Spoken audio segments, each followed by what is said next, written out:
Assalamu alaikum wa rahmatullahi wa barakatuhu. That is, may the peace and blessings, mercy of Allah be upon you. Alhamdulillahi Rabbil Alameen.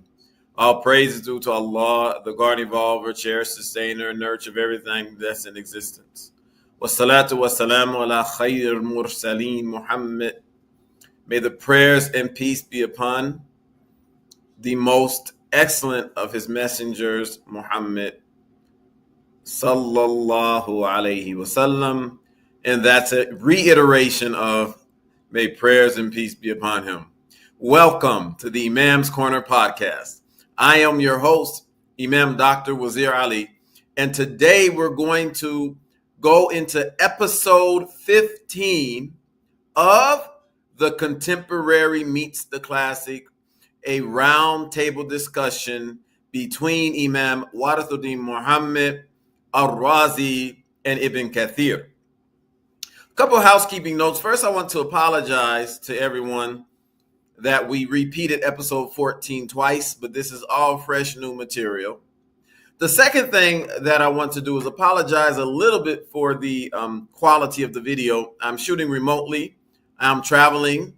I'm in the beautiful countryside of upstate New York, visiting family.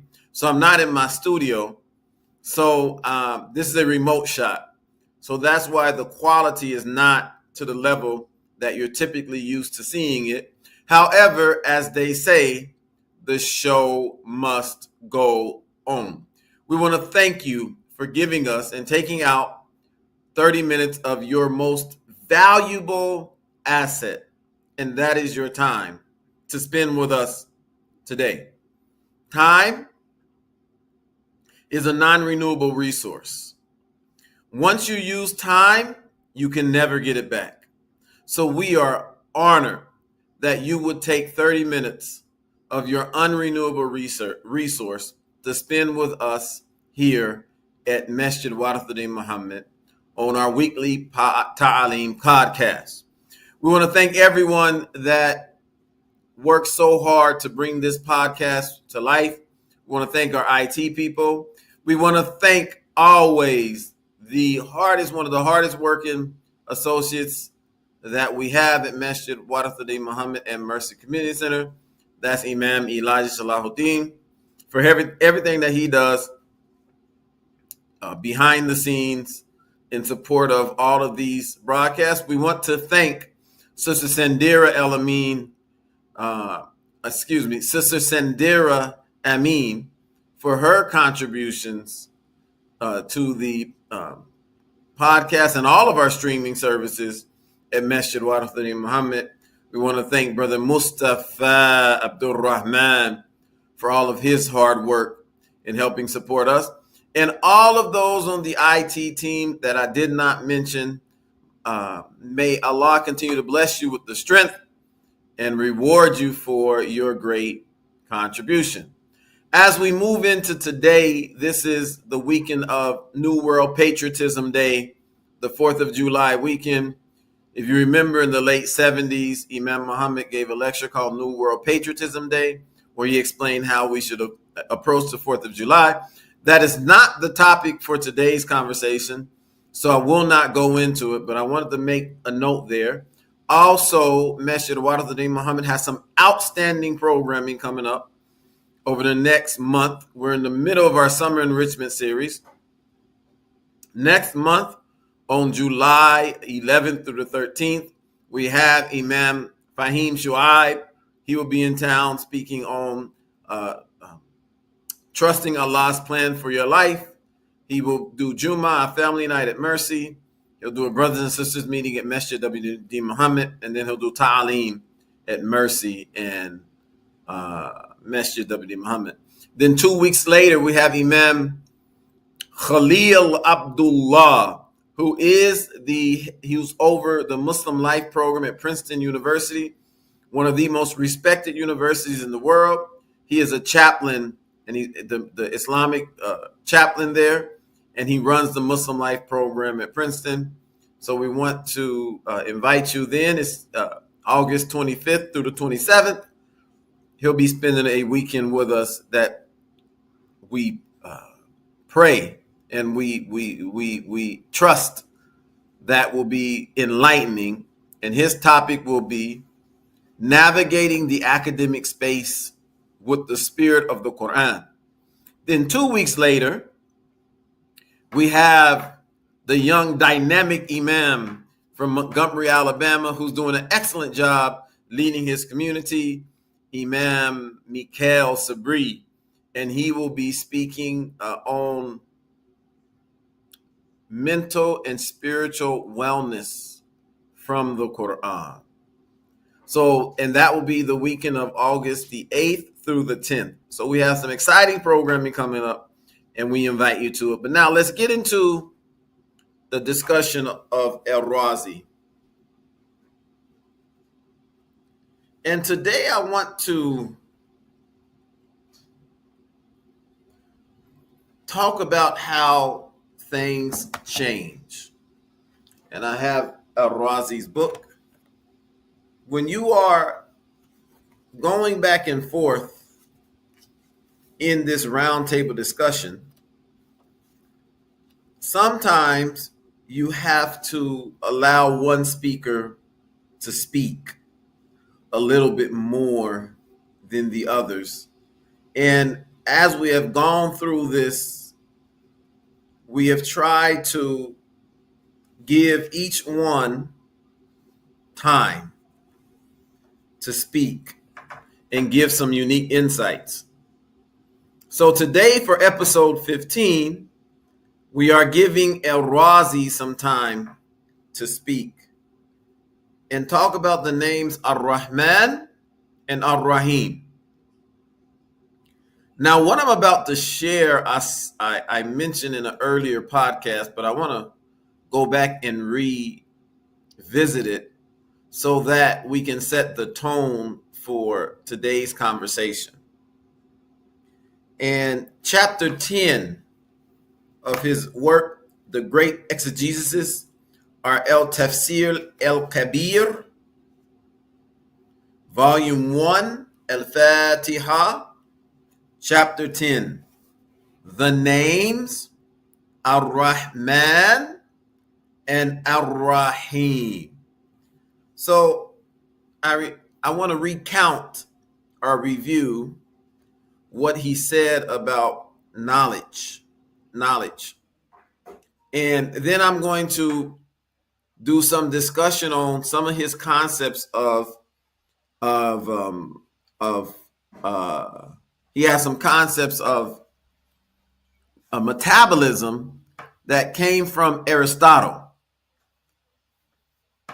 And I'm going to show how his concepts of metabolism may have been a good principle, but as man's thinking has evolved and what we understand about the body evolved, we have learned that these ideas, however great they were for their time, they weren't a full conceptualization of human metabolism, but at the time they were cutting edge. And in that way, when you read these very long-standing traditional tafsirs, especially those like the one that was written by Al-Razi, because if you read the back of the book, it says the Great Exegesis is a compendium not only of Quranic sciences and meanings, but also Arabic linguistics, comparative jurisprudence, Aristotelian and Islamic philosophy, dialectic theology, and the spirituality of Sufism. If you see Aristotelian and Islamic philosophy, that lets you know that some of what he's sharing is a discussion of Aristotelian philosophy.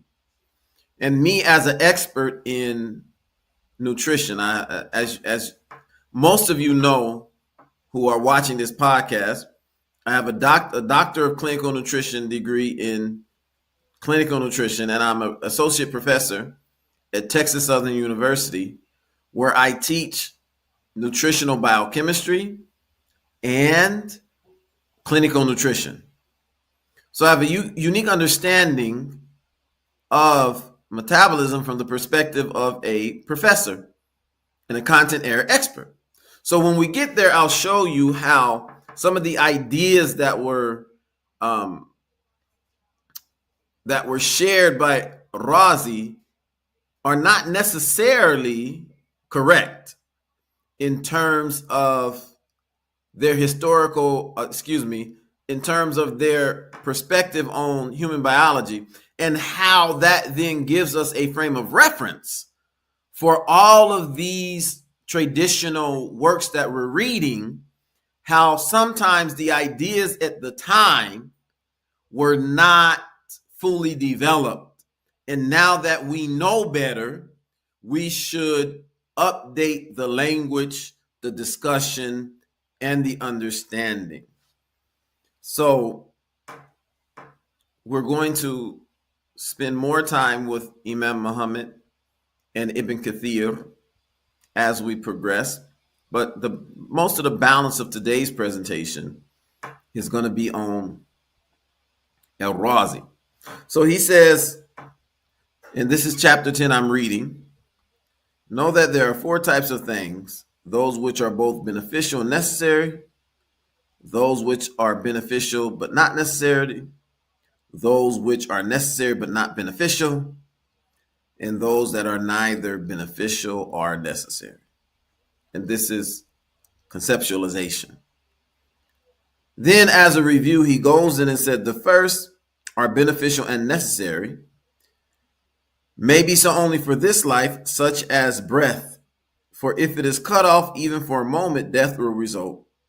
Alternatively, it may be so in the hereafter, such as the gnosis of God, for if it disappears from the heart for even a moment, that heart will die and will become deserving of eternal punishment. The second, beneficial only, includes wealth in this life and the various types of knowledge and awarenesses in the hereafter. He argues that's beneficial but not necessary. It's beneficial only. The third, necessary only, compasses the unavoidable harms of this life. For example, illness, death, poverty, and senility. There's no equivalent in the hereafter, for the benefits there are not tainted by any harms. The fourth, neither beneficial nor necessary, includes poverty in this life and punishment in the hereafter. To fully explore those concepts is well beyond anything that we have the time to do today. But that kind of gives you where he's going. And this is where I want to get to in terms of metabolism. He says, also, just as breathing has 2 effects, drawing in fresh air for the heart to maintain its balance and well-being, and expelling corrupted, hot, scorched air from the heart. Thinking likewise has 2 effects: bringing breath of evidence and proofs to the heart in order to maintain balance, faith, and gnosis therein, and expelling from the heart corrupted air resulting from doubts, shubuhat. Now, I wanna now show the connection with Aristotelian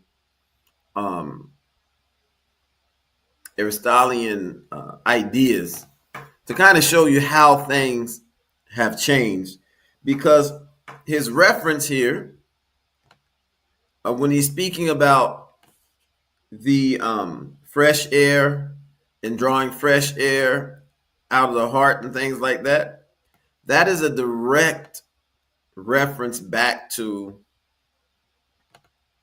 an Aristotelian philosophical argument. All right.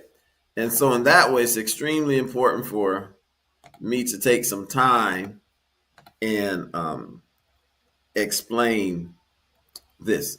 So when I was studying energy production in the body, in the measurement of energy production, whenever you're studying these things, it's beneficial um, that you look at the history and development of something. And I'm still on this topic, right? So when you look at the history and development of Western concepts of energy measurement,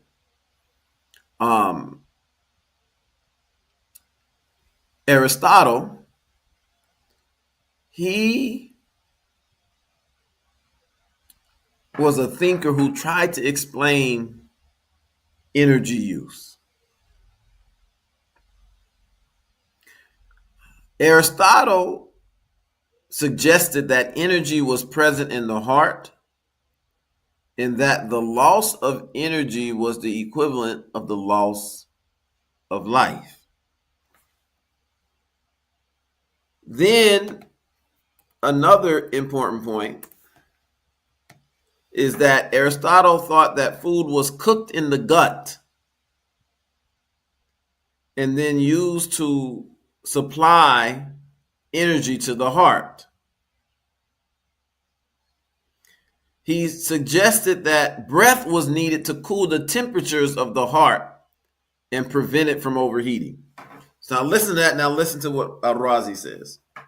Just as breathing has two effects, the drawing of fresh air for the heart to maintain its balance and well-being.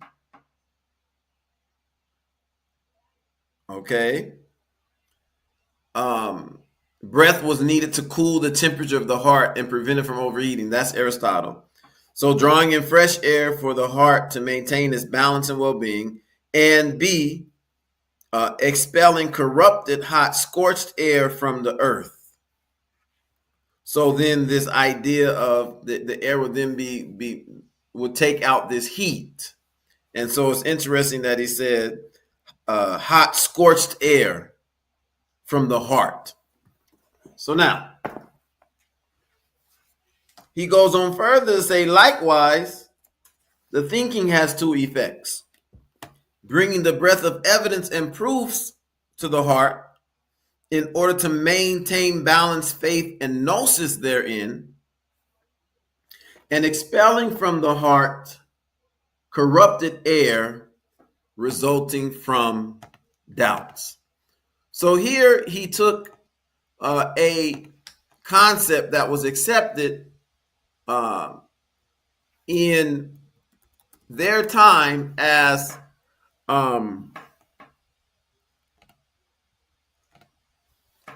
solid evidence, and he used it as a metaphor to explain spiritual phenomena. And I know that I want to give a definition of gnosis because gnosis is a word we may not use too often, and I'm not sure why the author chose to use this word. Gnosis means knowledge or awareness, and it's often used for spiritual or personal knowledge as compared to intellectual knowledge. And one definition of gnosis, and again, to get a full definition, you're going to have to look it up in a Merriam dictionary. So a Merriam-Webster dictionary, gnosis is defined as esoteric knowledge of spiritual truth held by ancient Gnostics to be essential for salvation. So that's, so when you're looking at this particular commentary, that's what gnosis means, right? Now, what we've learned over time is that the air that you breathe in doesn't necessarily cool the heart. The air that you breathe in, the oxygen that you breathe in, goes to the cell, and in the cell, energy is produced. And that energy that's produced in the cell is produced from the food that you eat, that Aristotle would have called cooked, that I'm sure a Razi would have a similar concept. But this food that's cooked, digested, that's what we would call it today. It's digested, it's broken down to its simplest forms. Then it goes to every cell in your body, and it can be broken down in the cells in your body. It can be broken down to energy. And when you break those small concepts up, those small foods up, when you break them down into energy, the byproduct is carbon dioxide. So the byproduct is carbon, freed carbon. And that freed carbon picks up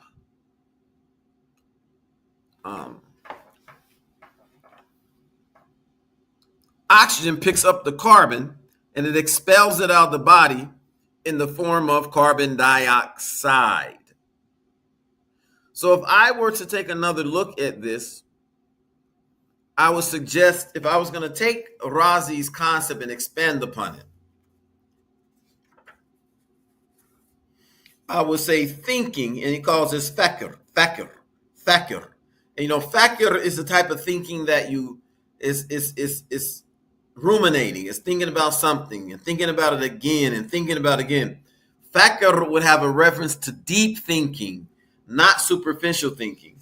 He says, deep thinking brings in the breadth of evidence and proofs to the heart in order to maintain balanced faith and the knowledge of these spiritual aspirations therein, and expelling from the heart corrupted air resulting from doubts. Shubuhat. This effect is only achieved by realizing that these perceptible things are finite and will cease to exist hereafter. So I would say that you bring knowledge in, and that knowledge serves to energize your spiritual life. And I could go with the concept of air breathing out. He says scorched air. That's to be removing the heat from the heart, but we know that doesn't happen. However, there is something called the thermodynamics of food, which is referring to the amount of energy that it takes to digest food, and then make the energy in food available for the other cells of the body. So then when you expel out CO2, that CO2 has, I would say, that as you distill knowledge, as you ponder over knowledge, as you think about knowledge, you begin to distinguish between useful knowledge and unuseful knowledge. And I can go with doubts, because that knowledge clears your doubts. When you begin to know something, or when you begin to doubt something, knowledge takes those doubts away. So the CO2 that you breathe out is a product of your body taking the useful things out of those foods, which is the energy, and the carbon that carried the energy is no longer necessary, so your body takes it out. So you bring in knowledge, your body processes the knowledge, distills the knowledge, take what's useful of the knowledge, and then you can release those things out of your mind that you no longer have doubt in, you no longer have lack of awareness of faith. So that's how I would recast this. So now, how would I bring Imam Warithuddin Muhammad into the discussion? He didn't say this about breath. But when he looked at the human body, he said the human body he talked about the whole human body being a representation of society. And he said the stomach represents the industrial complex, which materials get broken down into their finer forms. You take materials and you refine them and you break them down. So he called the stomach the industrial complex. And he called the heart, the lungs, the system of exchange, where exchange happens, right? But the exchange that happens in your lungs are a product of the food that was broken down in your stomach. So you break that food all the way down and you take what's useful for it and you give it to your body. Then you take the byproduct, the carbon dioxide, it goes to your lungs. And that carbon dioxide is a form of currency. And you purchase oxygen with carbon dioxide in your lungs. You have a respiratory exchange. There's an exchange there. You have a respiratory exchange.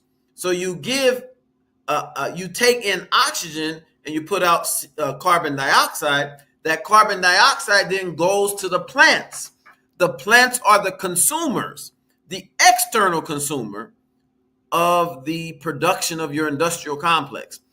The internal consumer are the cells that you have.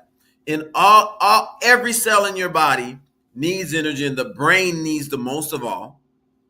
And then, so that's the internal consumer. Now, when you go to the cells give up that carbon dioxide. Then you take the carbon dioxide to the lungs, and the lungs expel it out. And then that goes to the plant. And the plant consumes and puts out oxygen that comes back to you.